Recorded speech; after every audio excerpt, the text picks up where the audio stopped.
Average. No, I'm just kidding. It was good. They made the rookies sing, so it's a little bit of rookie punishment to personally try to embarrass me, which was nice. It was good. It's a good day yesterday. Where's trailing in terms of percentage and all of that, and is maybe doing more than you would have thought?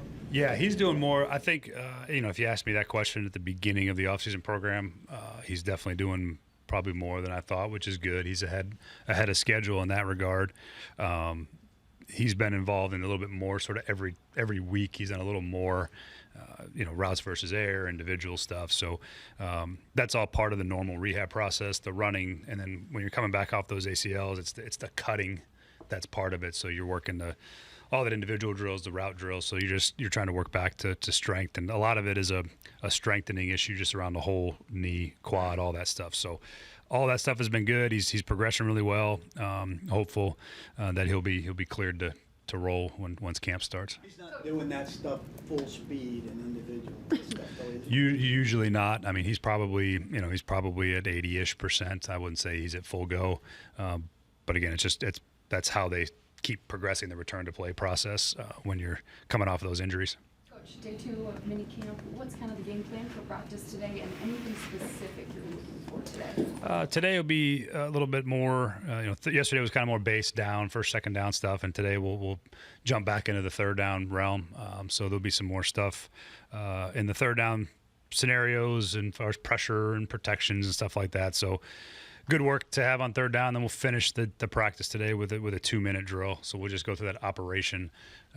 Haven't done a lot of that at this point. It's hard in the OTAs, but we'll try to get more of the operational parts down and on both sides of the ball. And then, you hope a couple situational calls come up for both sides, and then we'll be ready to kick a field goal or two if we get in those spots. So that's pretty much the main focus. How do you like what you saw from Jeffrey Simmons in his first day back yesterday? I would say Jeff looked like Jeff. There wasn't much of a drop off of any sort for him. Obviously, it looks like he's in fantastic shape, which we were pretty aware that he would be. It was good. It was good to have his energy back at practice. The good thing is that as much as Jeff likes to talk during practice, I think we found out that we have another guy that likes to talk probably just as much. So it was good banter. It was good competition. It was good for the energy of practice. It's always good to have Jeff out there. He said he's down about 20 pounds. I'll come back, Paul. He said he's down about 20 pounds at 301. Was that another one of the conversations you had, or was that just self? No, I think that was Jeff looking at himself and at his body at his age, and a lot of these guys, you start to feel as you get older and you're carrying weight. Sometimes dropping a handful of pounds helps your longevity. It helps your body feel good. So he's in fantastic shape. Obviously, when you look at him, you can see it. So he just made a decision. He wanted to be a little bit lighter, and that's totally fine. He talks a lot about being double teamed. Isn't every good defensive tackle in the league constantly double teamed, and aren't most of them overcoming that on a regular basis? I think it's a little more nuanced than that. To sometimes yes, and sometimes no. Most really good interior players are getting a slide to them most of the time, so they have to deal with that. But I think one of the things that we can do a better job of collectively up front is our rush, working together better. Those things are areas of improvement for us, to where when you are getting double teamed, someone else is taking advantage of that opportunity and finding ways to get one-on-ones. You can structure your front different ways to keep slides off of guys, and you can structure your rush package to game off those slides. So I think we can do collectively a better job of putting guys in position up front to have more opportunities, and Jeff should benefit from that.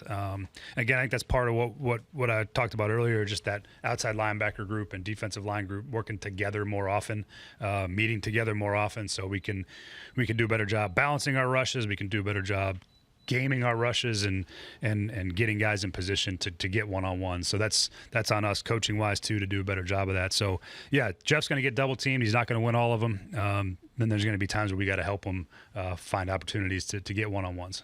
Femi dealing with anything? He went in early yesterday. And who's that? Femi. And how's he doing in terms of making that transition to being an outside guy from being mostly an inside guy in college? Yeah, the transition has been pretty smooth for him. He's not had too many issues with it. He's been a natural. One of the things about Femi that's great is he's got really high level football intelligence, and so things make sense to him. As a former off the ball Mike linebacker, he's got a really good vision for what everybody's doing, and so that transition's been easy for him because of his intelligence. There's technique things he's still working to clean up. That'll be a work in progress, especially as pads come on.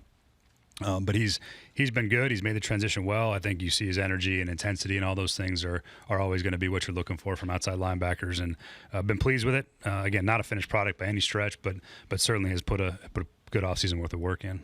Did he go in early yesterday? Is he dealing with anything? Yeah, I don't think it's anything of any consequence. He should be back out here today, maybe in a limited fashion, but he should be out here. Brian, what do you make of the way that Cam shook off the early interception and the way he finished practice off yesterday? Yeah, great to see. You're going to, quarterbacks throw interceptions. I don't know how many quarterbacks. I'd have to look at it to know for sure, but most guys throw somewhere between 8 and 12 on a really good year. So interceptions happen. How you respond to them and how you bounce back in a game is always really important. It certainly didn't shy him away from throws, which is what you want to see. That they just they kind of get ready and throw it again, and that's a good thing to see and for a young player in his position in practice. So pleased to see that kind of response. Pleased to see his performance afterwards. How did Mike McCoy maybe hiring transpire this offseason, and maybe what kind of a role and expertise does he provide to your staff? Yeah, Mike hired me in the league in 2010 when I was with Josh McDaniels in Denver. Mike was the offense coordinator, so I spent the good part of my early career with Mike, and he's sort of been a mentor to me for a lot of years. I've always reached out and talked to him, and he's got a lot of experience. Been a head coach in this league, he's been a coordinator in this league, he's been around for a long time, and I trust him, and I think that's an important part of it. So, when it didn't work out in Jacksonville for him, there was some other things that he was kind of waiting and seeing on, and I just told him that if none of the things that he wanted to materialize, that there would be a place for him here, and I think that he could really help us. And so far, he's been fantastic, both for me as a head coach and just for perspective and in offensive football, and just things he's done and been through have been great. So that's really how it materialized. He was searching for some opportunities, and it didn't happen the way that he was maybe hoping for. But I just told him I'd love to have him be a part of our staff if the opportunity arose, and it worked out. Brian, we've talked a lot about lessons from last season, how it's affected the off-season approach for the players. How has it affected you as a coach, the lessons you take from last year? How has it affected the staff? Or do you find you're going about this job differently, or no? Yeah, there's definitely some things I go about it differently. I still think I'm pretty true to who I am as far as my interactions with people and players and the staff. But there's a different urgency that goes on here for me, for how I deal with the staff in particular. I think a lot of the things I've learned, I've tried to put into practice. It's one thing to reflect and say, oh, I could have done this and this better. I've been pretty intentional about doing the things that I think we needed to change. I've sort of attacked those things, and they've been a part of my daily interactions and process. And a lot of it was kind of through this offseason program that we developed, and how do we best win football games, and how do I best put our team in position to do that? How do I coach that better, and how do I do a better job from a leadership perspective for our players and our staff? So there's a lot of things that go into that, but I think I've not strayed too far from who I am and how I interact, but I've also been really focused and intentional about what needed to be better. You alluded to Jeff's just banter with Cam yesterday, and that maybe bringing some energy. I guess, what did you see in Cam's ability to maybe refocus, get back in the huddle, deliver what needed to be called, and what does that maybe say about who he is and how he can handle it? Yeah, I'll be honest, I'm not used to calling plays to a quarterback who's usually still talking when I'm talking to him. And that's great. And so I asked him after practice, and I said, just help me out here. I said, do you need me to wait till you finish? And he goes, no. He goes, I'm listening. So he's hearing what I'm telling him, and it was a pretty remarkable to see all the things going on and how much he's talking, but his brain is still with me, I guess is the best way to put it. When I'm calling a play, he's doing all he's doing, but he's listening to everything I'm telling him, and he enters right into the huddle and he calls a play and doesn't script the play call, and I thought that was actually kind of remarkable.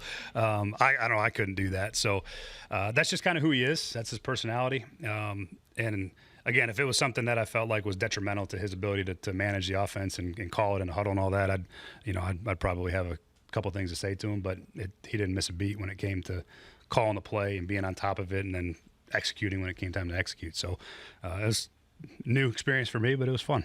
Andre's done a pretty good job in his first year acquitting himself as a three-down player and having impact in the pass rush, but he's in a different mold than somebody like Jeff is. So what is a reasonable next step expectation for somebody like him who's trying to take a leap this year?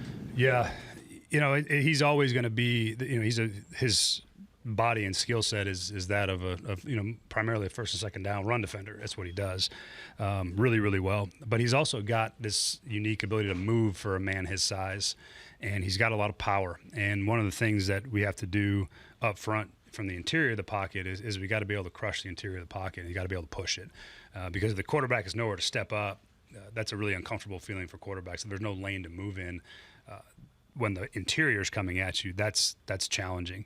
And we're trying to get more from him in that regard, where he can really transition and use his power and size to collapse the pocket in the quarterback's lap to create more pressures. And it goes back to your question too, Paul, is, if Jeff's getting double teamed and Tavondre's getting the one-on-one, those are the ones that he's got to win, and or the rush has got to get balanced out by him crushing it and Jeff playing off it potentially for sacks. So rush working together is a big part of it, but I think I'd like to see just more production in the pressure game for Sweat, because he can play the run as good as any interior player.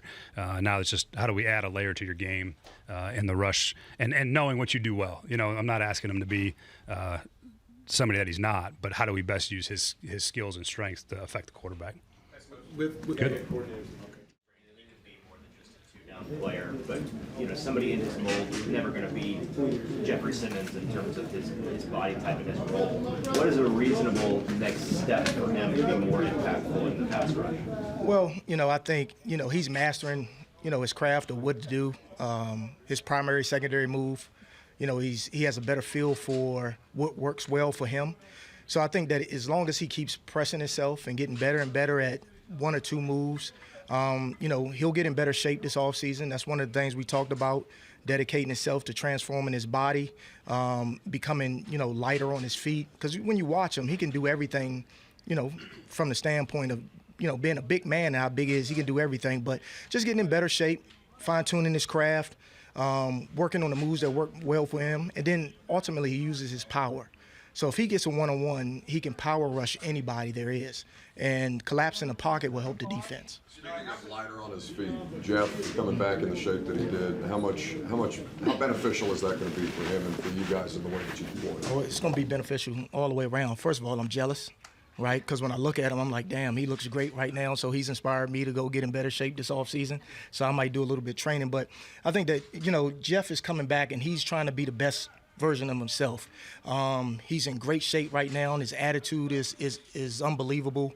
We have the mindset around here right now, and especially on defense, and every rep, everything we do, refuse to lose. And he has that mindset. He refuses to lose, and there's no excuse. And that's for all of us as a defense. And so I like where he's at. I like the energy that he brings when he's around here. I like the attention to detail, how demanding he is with the other players. So I think that Jeff's going to take another step. He's going to be the best version of himself, and, we'll line up, and people are going to have to deal with him. Jeff's talked a lot about being double teamed, and is being 20 pounds lighter going to combat that in any way? Anytime you're in the best shape of your life, you move better. All right, but a lot of the double team stuff, and with him, I can help him a lot. Just the way I present different fronts, the way I get the fronts to slide and, force protections to go away from him, but winning one-on-ones. But ultimately, look, if he's getting double teamed, that means someone else needs to step up. And if he's getting double teamed, someone else has a one-on-one. So we talk about Tavondre getting better as a pass rusher. We talk about Arden being better as a pass rusher. We talk about putting packages where some of these DNs might be defensive tackles. Now go ahead and slide to them, and now you got to deal with a better athlete with a one-on-one. So, it's not all about just Jeff. It's about all of us. It's about the structure of the defense. It's about the people around them. And the better we rush as a group, the better we rush as a whole, Jeff's going to get off, period. What do you expect him against double teams. Premier defensive tackles around the league. Right. Well, look, is this when you get a double team, and if you know how to work, how the four guys work up front, it's 4 against 5. When you get the slide, all right, it's always either you work an edge or you work to split them. Because you got to understand this. Sometimes you have to split them, and the other guy gets the one-on-one. If you don't split them, now it's a hole where a quarterback can escape. So, like I said, Jeff's going to win, and he has been double teamed and won on double teams. But we have to do a better job up front, rushing together, being 4 against 5, all right, against their front, and then presenting certain packages to make it easier for him to win. Jeff's going to win against anybody. Jeff's a dominant football player. Every team in the National Football League would love to have 98 lined up on their defensive line. Seem to have had a decent amount of success in the middle of the field. Mm-hmm. How much of that is what they're doing? How much of that is what you're doing? Well, I think of it right now, like you're looking at us going out there and working, but we're also installing certain things every day. So there's certain defenses that have certain weaknesses or things that we're trying to get better at so we can get reps. Because OTAs, you don't get a lot of reps, you know.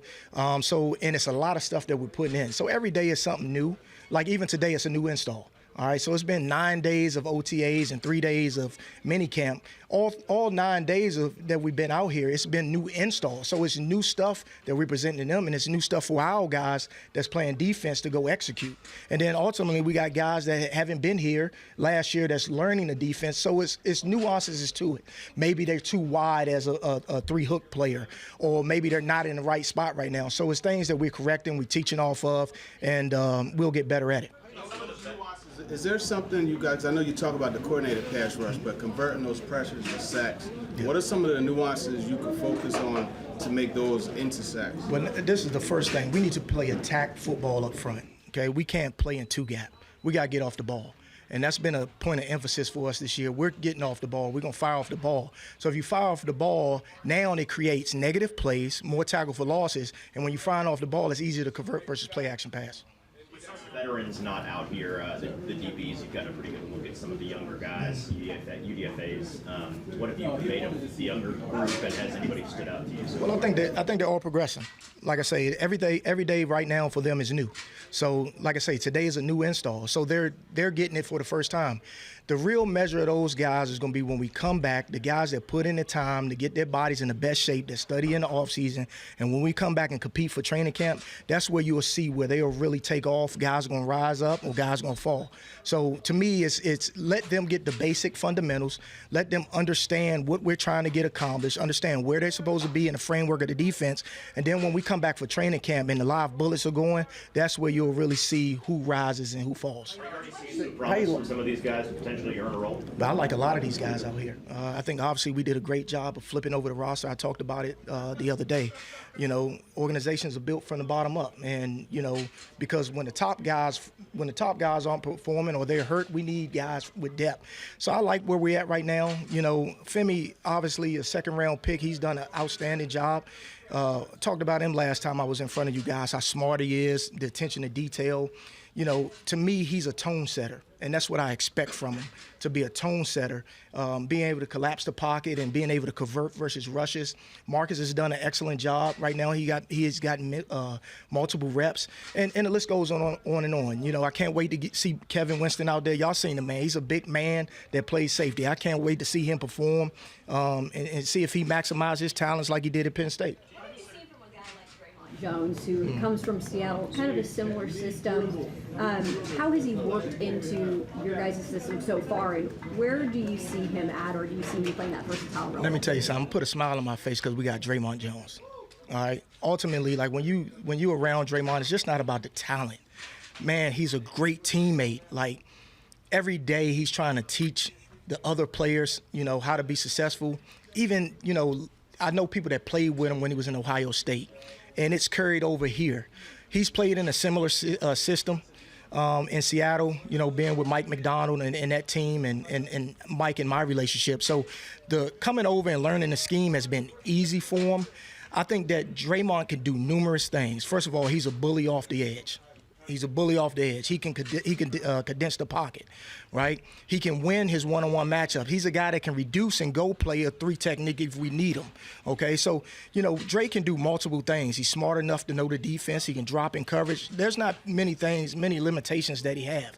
But with all our defensive ends, I want them to be bullies. I want them to go ahead and collapse the pocket. I want them to set the tone, be tone setters in the run game, and make teams run in the phone booth. And he's a guy that can do that. Barton been, and have you seen any separation from somebody on that job next to him, or will that come when the pads come on? Well, Barton he's been great, great addition. He's a guy that, you know, his wealth of knowledge and his experience, his attitude towards the game, his attitude towards learning, his attitude to get better, you love that about him. He's another guy that came from the bottom up. Right? He's a special teams player that became a starter in the National Football League, got paid, now he's a starter in the middle of our defense. He knows how to run a ship. He knows what's expected. He knows how to bring people with him. He's great around the guys. He's great around the young linebackers because he's had those experiences. So he's teaching them through his eyes, through his lens. So where he's at right now, and I love him, the young guys, they are progressing. Each day they're getting better and better. To me, it's when the pads come on. Who's going to really separate themselves. Right now, you don't see the physicality because obviously we can't get downhill in the run game, but it's about being in the right spots, having their eyes where they're supposed to be, getting lined up, communicating, moving the front when we need to do that. And these young guys have been progressing. I like where all the linebackers are at right now. I think all of them have a chance. I think that when the pads come on, 2 or 3 of them, they're going to rise to the occasion, and we'll have a good nucleus of linebackers. Dennard for Jarvis Brownlee. Well, the next step is this. Like we talked about it last time, you know, being here, the penalties, right? So he has truly focused on not being grabby at the top of the routes. He's focusing on looking at the right things. The biggest thing that I love about Jarvis is this, because last year he was thrown in the fire, so everything was new. He's learned from his experiences, and now when he's out there right now, he's thinking about the game from a situational standpoint. Is it 1st and 10? Is it 3rd and short? How can I play? Where's my help? So he has a better understanding of the defense. He has a better understanding of how to play within the framework of the defense. He can do multiple things as well. Jarvis can line up and play corner and play nickel, and the best thing I love about him, he's a pit bull. And you can't take enough of those guys on the football field. Lorenzo work in line with what you were talking about the training? Been a perfect fit for us. Lorenzo's been a guy that was a 3rd-round pick, endless talent, was a basketball player. He can do everything athletically. You know, having guys like Steve Jackson and Frank Bush that was around him in Atlanta, you kind of know the makeup before he gets here. He's a guy, man, you know, you got to press him, but then you also got to love up on him. As long as you keep feeding him that every day, you know, my thing with him is to tell him he's a bad MFer. All right, make him believe that he's a bad man, and every time he goes out there, he has to prove that he's a bad man. And we're trying to get everything out of him, everything that the NFL saw when he came out. And right now, he's loving the culture. He's loving being around here, the guys in the building, and you know, I expect great things from him as well. When you talk about Femi and he being a guy you're trying to develop, how do you go about figuring out, okay, I can't give him too much because I want him to play fast. I don't want him to have to, you know, read so much and get after the passer, but you also want him to have a full role in the defense. Well, look, this is how I was trained, and all the coordinators I've been around, and even back to when Buddy Ryan was a defensive coordinator. You throw the kitchen sink at him. You throw the whole playbook at them, and you see what they know and what they can retain and what sticks. And then once they understand the conceptual, the basic stuff, then you see what they can do. Then when you get in the games, you peel back, because now you master what he does well. So right now, we throwing the kitchen sink at him. We're not slowing down for anybody. The train is moving. If you come in here as a free agent, you come in here as a draft pick, we're staying on the same course, and you got to catch up. Remember, they are professionals. You mentioned being eager about getting Winston on the field. How creative can you be using him more than just as a safety, maybe as a rover or a dime linebacker and things where he can kind of be a wild card? To me, I look at football as 11 X's. So you put him at one of the X's, he can still execute that job assignment. So any of the 3 underneath guys, whether it's the nickel, the Mike, or the dime, to me, it depends what the call is. But they're all playing the same responsibility. So, yeah, he has the versatility. He's a big guy that can go forward. He's a He's good in the box. I think that he's underrated as a half-field safety and things of that nature. So just getting him here and letting him run around, and because remember now, when we get to camp, this will be his first time doing it. And then we got to see what he does well. And then if he's one of the best 11, one of the best 13, we have to find a way to put him on the field because he's going to help our defense win. So it's getting him here, seeing what he does well, letting him go out there, learn by doing, and then we'll find a place for him. That second inside linebacker spot, do you consider that more of a starter role or a rotational role? How much you guys use that 9-5%? I think that's to be determined, right? Like, the one thing I do like about these young linebackers that we have, they have flexibility, they have versatility, right? But that goes back to the question that was just posed about the safeties. You know, Amani Hooker can play multiple spots as well. You know, so if we need a safety to go down and play dime on third down, if the guys we have playing it right now can do it, think about it. James Williams was a safety in college, all right? So it's versatility there. I think it's all going to play itself out. And like I said, in certain situations, the best 11 players will be on the field. All right, thank you. Yep. My dad actually, years ago, played for the Houston Oilers. And I kind of didn't know, but I kind of did remember maybe for a couple weeks. So every time I put this on, I'm like, oh my gosh, I can't believe it. Kind of cool. I think Dan Pastorini was a starting quarterback, and my dad was like on the roster for a couple weeks or something like that. I got to do some research. Maybe help me with the year and all that. I can't remember, but sorry. Where have you seen, I guess, your groups maybe make the biggest strides from the time you got here until now, minicamp getting ready to end? That's probably hard to say because we've really just drilled a lot of technique, some one-on-one stuff. So we really haven't got too much into 11 on 11 yet. So it's hard to know as far as like the competition part, who's really stepped up the most or where I've seen the biggest growth. I think it's more of instilling maybe a mindset of practice habits, chemistry, those type of things. But I'm really looking forward to training camp and we can get pads on and start competing in some of our one-on-one drills and then 11 on 11 stuff where I think that'll be the biggest difference. But I told him this morning, I said I respect the heck out of the work ethic of this group. So that could be one thing, that everybody is a quiet worker. They seem very wanting and willing.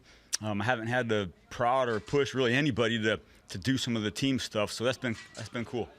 I saw yesterday, Joey banged one through from, I think, 60 at the end of practice yesterday. Yep. The Titans over the last several years have had very good kickers, but kind of limited in their range. Yep. What is the weapon to have a guy who can line up and maybe hit from 60 on any given Sunday? Yeah, great question. And I've had some experience the last couple of years with big leg kickers, and I think as long as there's an element of accuracy with it, I think it's a huge end-to-half, end-to-game weapon.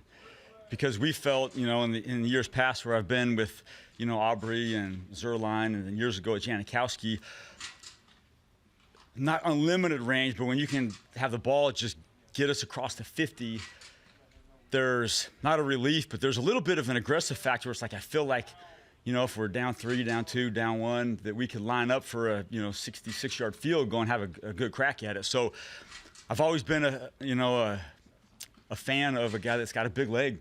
I know that sometimes there's a misconception that a big leg equals lower accuracy, and the percentages might reflect that because he's an 82% kicker, but we also asked him to kick, 5 field goals over 60 yards.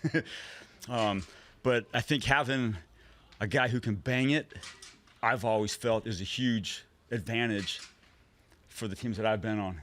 And he nailed it yesterday. I think he missed one from 59 and he hit it great. So the players wanted to reload, so we loaded it from 60 and he piped it. You're not able to do 11 on 11, but how do you work on the guys just being able to understand their lanes and coverage on those, punt and kickoff units? Yeah, I think that comes with all the drills that we've been doing. So lanes and things like that, I'm not sure if for us that's what we do, but there's an element of, it's a great question, and it's kind of maybe a hard answer, but there's an element of, one-on-one stuff you can do, 3-on-3 stuff you can do, where there's a chemistry element to covering that maybe is more in our world as far as like what I'm teaching and what we're working on, that you can do without doing 11-on-11 stuff, just because of the rules for OTAs and all that. take away a little bit of the 11-on-11 competition part, but we've learned over the years that there's a lot of, like I said, 2-on-2, 3-on-3, maybe get to 5-on-5 stuff you can do that you can work on the return game and the cover game and still get a lot out of it when it comes to chemistry covering. Because I think a big part of covering kicks, whether it's kickoff or punt, is having great chemistry between teammates, knowing I'm here, you're going to be here, and you're going to be here. So there's more of like a spacing than like a lane thing that the guys have to get accustomed to when they're covering with a teammate. And you don't need all 11 to do it. You're usually doing it in 2 or 3 man packs. And so that's kind of what we've been working on. That really fits into the OTA rules that we're allowed to do. Guy, not the fastest guy, but what does he bring on the special teams element? Because, you know, as a undrafted backup rookie receiver, you're probably going to have to earn a role somewhere on teams. Yeah, and that's a great question. And what I've learned is, you know, if a guy's kind of pigeonholed as not the biggest guy or not the fastest guy, he usually has a lot of versatility. So without having maybe a predominant trait, but you got a lot of other good things, I think that's where some of the strengths lie in a lot of special teams guys, is their versatility. And I think his college tape proved that he can return the ball, but he can also block in the return game. And then, you know, finding a spot for him on the cover game, there's always a spot for guys that are tweeners, I guess you could say, whether it's a gunner or a wing on punt or really anywhere on kickoff. So I find a ton of value in versatile guys. And sometimes when guys are super fast, they're really just one thing, and that's fine. Or they're really big and strong, they're just one thing. But the guys that are the tweeners, like a lot of times safeties are, you know, they're not the biggest guy, but they're not the fastest guy. But man, they are so good because you can kind of match them up against both. And I think that's where Strepo kind of fits, is that versatile piece that we got to be creative with to get him on the field. When you're starting fresh with the team, what's kind of your process of figuring out how guys can fit on all 4 teams? When in practice they can only really work on the punt team, they can't be on both fields at the same time. Just kind of how do you figure out guys that can do multiple things when they only get one shot in a team spirit? Yeah, great call. It is a puzzle piece for sure. I'm not sure I probably got a great answer, a secret sauce for that. I just know this time of year, like these last 8 weeks we've had, have been so valuable for us. And Coach Callahan's been great giving us time on special teams to kind of figure some of those things out. I think we do a lot of work, like one-on-one drill type stuff. We do a lot of matchup type stuff. So when we watch the tape and we watch practice, me and my assistant, who's fantastic, you know, Coach Renee Stewart, we spend a lot of time on figuring out the strengths of the players as it pertains to matchups. And I think that's how we get a feel for where a guy might fit in that puzzle as far as matchup, but also a position on each of the phases. And we really try to say, hey, every guy that's really a special teams potential guy is a 4-phase guy. Like, you're not just punt and kickoff return. We love for gunner helm to learn how to cover kickoffs and learn how to play punt return, where sometimes those guys are just punt, kick return. So we give everybody the opportunity to contribute on all 4 phases, because I think there's a spot for everybody on all 4 phases that's a backup offensive or defensive player. And it's a really fun part of the job, is trying to figure out where to put this guy position-wise and who do we match him up on. Early, I guess with Father's Day coming up, I mean, how much do you think of him, lessons you learned from him growing up, lessons you maybe apply to coaching today? Yeah. No, thanks for bringing that up, Jim. It was just a couple of days ago, it was a 4-year anniversary that my dad passed when I was in Dallas, and it was during a mini camp. And it was, heartbreaking news when it comes kind of out of the blue. But I've always been super grateful of my youth and my mom bringing me over to practice almost every day. And I grew up on a college football field, because until I got to my senior year in high school, my dad was a college coach. So I grew up on the college football field, and I was in all the practices, you know, all the meetings, and just a rugrat running around. So I've always been super grateful for my time growing up to have access to coaches and players, and just seeing how they all interact. And so I try to remember a lot of the lessons for sure that my dad either taught me directly, or just me kind of through osmosis being around and hearing it. A lot of things stick with me, you know, a lot of things. And they're more maybe the intangible stuff than the actual schematic and tangible stuff, which I think is the most important part of the game. Thanks a lot. Yeah, thanks you guys. Appreciate it. Thanks. getting this line fixed and really getting the offense on track to do the things you guys want to do? I think pass protection and just obviously great line play is probably the key to every good offense in the NFL. So, Dan and really can give us a chance to kind of do some more just straight six-man protections and not helping out both sides of the tackles and things like that. So he kind of opens up just a lot of the playbook and a lot of more spacing on the field for the passing game. And, he's a good run game player too. So kind of you feel good about all the spots across the board. And I think that's a comfortable feeling for Brian as a play caller and for the rest of the offensive staff to go, okay, we don't have to go and have a hole or just have to help somebody over on one side. When you guys envision what your offense is going to look like, where does Chim fit in? What's his role going to be? I think we're trying to find kind of everybody's role. I think Chim has showed that he can play inside and outside here. Which so far, it's easy in shorts at this point. So he's shown he can kind of play everywhere, all over the field. So as much as he can keep taking and growing in the offense, I think we want to use him a lot. So I don't think there's any limits on what he could do, but I don't think we're ready to kind of say he's going to be at this spot yet either.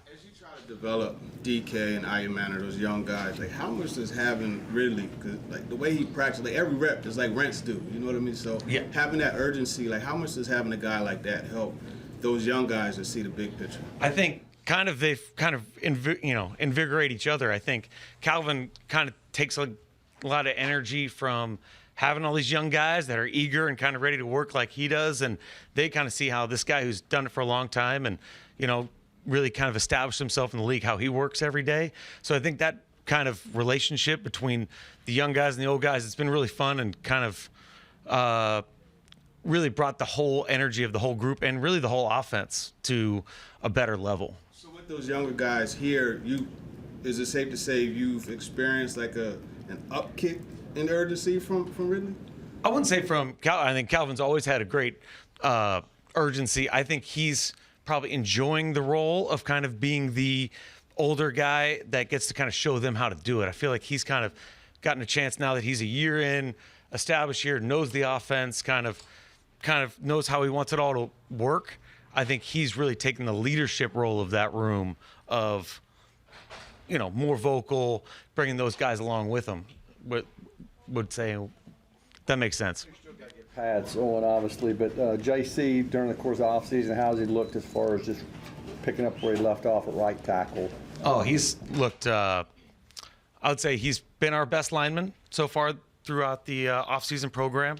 He's been the most consistent. He's got, kind of almost no negatives on every day. He's graded out at like an unbelievable level on just what we've done. His conditioning has been excellent. He looks like he's half the size that he was, not to totally, but we challenged him after the season. Hey, you got to lose weight. You got to get in shape, and talk about a guy that took those conversations and really changed his whole lifestyle of how he was eating and, taking care of his body. And he looks like a whole different player out there. So he's been pretty awesome. On the note of the line, to see Zeitler out here yesterday was probably great, but how much of an influence has he been even early on here? I know he just kind of arrived here. Yeah, he's kind of just got that calming veteran presence, and he's helped some of those young guys and sitting there, hey, this is some techniques he used to use, things of that way. So it's still early for him. I think he's kind of feeling his way through everything, but just having a guy with his experience kind of pelts on the wall for us it's fun to talk to him. I think all the guys enjoy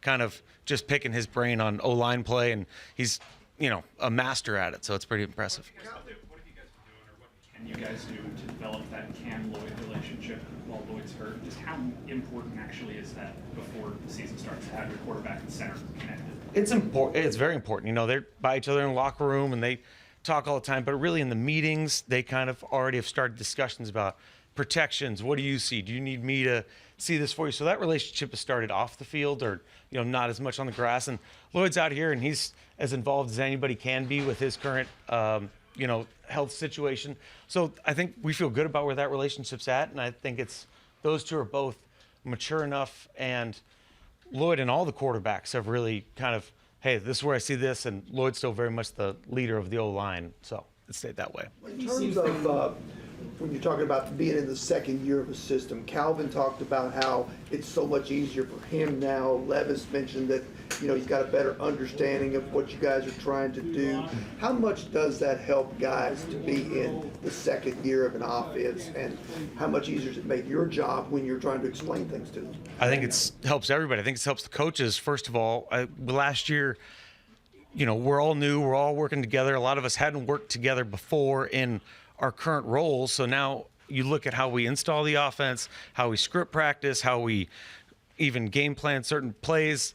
We all know what we're looking for, the same things. And then in each position room, we can all explain it the same. So I think the communication has just been better, and it helps everybody just kind of, there's no gray area. I think we've taken a lot of stuff out of the offense. We took, there were plays from Cincinnati and plays that I brought and everybody else brought, and we're like, okay, that didn't fit. Or we repped them a bunch last year, and now we've taken them out. And that's helped, I think, streamline everybody, feel comfortable. We know how Brian calls a game now. All those kind of things have helped really the communication and then the information flow down to the players. You guys have worked in the middle of the field a great deal, it seems like. Is that working camp strength, what the defense is giving you, any philosophy to it? A good mix of both, right? The defense is kind of given us a bunch of internal pressures, which have helped kind of open up the middle field a little bit there, where those are kind of the voids of the zone. And it's a little bit of a emphasis on what we saw, last season. We were so far outside the numbers on a lot of things last year, really trying to work those as some of the scheme concepts. Obviously been a long off season for Cam, been for you as well. What's the stretch like from time mini camp ends to training camp as far as communication? Give him time, but also want to have him ready, and we anticipate that being like. Yeah, I think Cam probably could use I think all the rookies could use a mental break. I think you go through the draft process. A bunch of these guys were in the All-Star games, and then they were, getting drafted, doing the pre-draft prep, doing 30 visits, all those kind of things. It's taxing for those guys. So at some point, we want them to get away, get out of here. They've got some stuff next week for their rookie development program, and then they'll be gone for a couple weeks. But they're kind of all going to come back. We've kind of mapped out with them this week what their summer plans are. Hey, tell us where you're going to be. We're going to go on vacation. Hey, here's some materials you can take. Here's some tapes to look at, all these other kind of things. And then we'll still be in communication as we go. But give them a plan, but let them keep working so it doesn't come back and be fresh and it's like they forgot everything. At the same point, they do need a little mental break because they got a long season ahead of them. Given how many more resources there are from that side, that you're kind of building a roster bottom up in a lot of ways? From what side? Bottom up. Oh, yeah. I don't know about that. I think we're just kind of trying to get the best players we can. I guess I don't totally understand where you're going. Or There's a lot more undrafted rookies available than there are number one. Oh, yeah. I think we're just trying to find the right guys. Bring in the guys that can contribute all the different spots. I'm leave my roster building to Mike and those guys. Maybe along the same lines, you entered the offseason with a ton of questions about your pass catchers beyond Calvin. Now you have a ton of bodies there. How much have you been able to sort roles or positions through this point at the end of training camp, and then what will help you define those roles and positions once you get into training camp? I think it's good that we really haven't slotted guys into certain positions yet. They're kind of played all over. Even Calvin, we've moved him around more, where last year it felt like Calvin's in one spot and you moved everyone else kind of around him. Now he's played some different things and kind of got to diversify his game. And I think the one thing, before we get into slotting guys, we want to give kind of the guys the opportunity to do everything. And then really probably like middle of August, you really start trimming down. Okay, this guy's going to be the slot guy. This guy's just really an outside guy. And you kind of start to define the roles from there. But you want to build his depth as deep as we can. So don't want to kind of put guys in a box now and then later be like, oh, hey, we want you to do X, Y, and Z. Kind of fill them all now and then bring it down tighter. So with that depth, do you feel like you have a much deeper pass-catching core this season than you did maybe a year ago at this time? I do at this time. Yeah, it's still a lot of work to be done in the offseason, but right now I think we feel much better about, probably we throw 7 or 8 receivers out there that we think you look right now, and those guys have put on the work to play. And then, you had Gunner in the tight end group, and then all the running backs, Tony and Tajay, try to get them involved in the passing game as well. And all of a sudden you got a bunch of guys you can really get the ball to. Gunner had a pretty good day yesterday. How has he kind of evolved into what he's doing now? I was happy for him yesterday. Kind of, playing tight end is really hard. You know, you've got to master the run game. You got to be involved in all the pass game. They're kind of outside of the quarterback and maybe center. It's probably the most mentally taxing position. And so for him to kind of go out there yesterday and just play really fast and make a couple explosive plays down the field, and then he had a couple really good blocks and some gap schemes, things like that. So for him to kind of have that day where it felt like a lot of it clicked was really awesome, where he, you know, didn't kind of have that up and down, kind of had just kind of one of those days, which is good. Nick, that back and forth with Jeffrey Simmons and Cameron Ward, how do you like that conversation and how he's able to remain focused and still do what he has to do? I wish I kind of had that level of poise at some point when somebody was talking to me like Jeff. But it was fun. I think that's an energy to practice. We, when it's handled well and it's kind of doesn't ever go too far, but it brings everybody's kind of energy level up a little bit. And probably on offense, it's a little something we've needed. We need a little bit of edge to us. And there's so far, it's June, whatever the day is, but Cam's got a little bit of that to him, and I think it's good. Everybody kind of feeds off of that, which is good. What's the banter like between you and him and the coaching staff? I mean, does he kind of tell it like it is, even with you guys to some degree? What he likes, what he doesn't like? He does. He's very willing to learn and try new things, but then he'll go, oh, I didn't feel that, or I do feel this, and he asks really good questions. He goes in. He can sit there and say, all right, I see this versus these three coverages, but what about these? Where do you guys want the ball to go? So that kind of experience coming from college and playing in all those different systems he played and as many snaps as he's played, I think give him the perspective of, all right, I know what to do with these. What do I do with these? And so there's always a very open line of communication. He's kind of an easy guy to talk to. And, he's the first guy to admit that when he screws it up and he's really hard on himself. And it's easy to coach when you don't have to be hard on him. Him being so on top of things and willing to learn and eager to learn. Have there been any moments where you're having to say, well, let's not get ahead of ourselves on this? Yeah, he's got a couple things where he's tried to maybe go, hey, I could do this and give a hand signal out here and do this and do that and all these other things. And we're like, you may know that hand signal, but does the receiver know the hand signal? You got to kind of sometimes slow them down a little bit. And I think their eagerness is good, but there's also, we'll get to that point, but at the same time, we got to, walk before we run.